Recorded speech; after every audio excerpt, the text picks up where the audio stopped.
Hello, আসসালামু আলাইকুম প্রিয় দর্শক। যে যেখান থেকে ভিডিওটা দেখতে আসেন, ভিডিওটা সবাই লাইক করে দিবেন, কমেন্ট করে দেবেন, শেয়ার করে দিবেন, সবার দেখার সুযোগ করে দিবেন।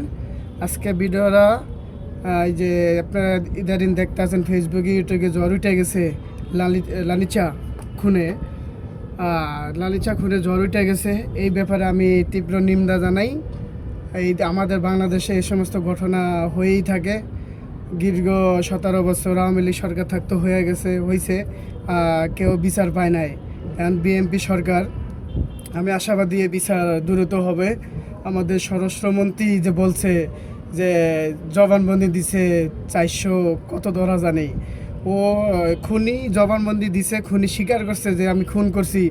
আবার 7 দিনের কিসের তদন্ত এগুলা শুরু করছে। আমি চাই দ্রুত ওর এই বাংলার মাটিতে ফাঁসিতে ঝুলাইয়া দ্রুত মৃত্যু নিশ্চিত করতে চাই। তাইলে দুই একটা লাশ যদি ঝুলিয়ে দিতে পারে, এই সরকার বিচার নিশ্চিত করতে পারে। সামনে আমরা দেখবো কোনো নারী নির্যাতন হবে না, শিশু নির্যাতন হবে না, কোনো ধর্ষণ হবে না। আমি দ্রুত চাই এই বিচারটা সরকার কার্যকর করুক। আর যদি এই বিচার কার্যকর না করতে পারে, এই সরকার পদত্যাগ করে লন্ডনে চলে যাক। এইটা আমার বাংলার মাটিতে, বাংলার মানুষের কাছে এটা আমার দাবি। সবাইকে আসসালামু আলাইকুম।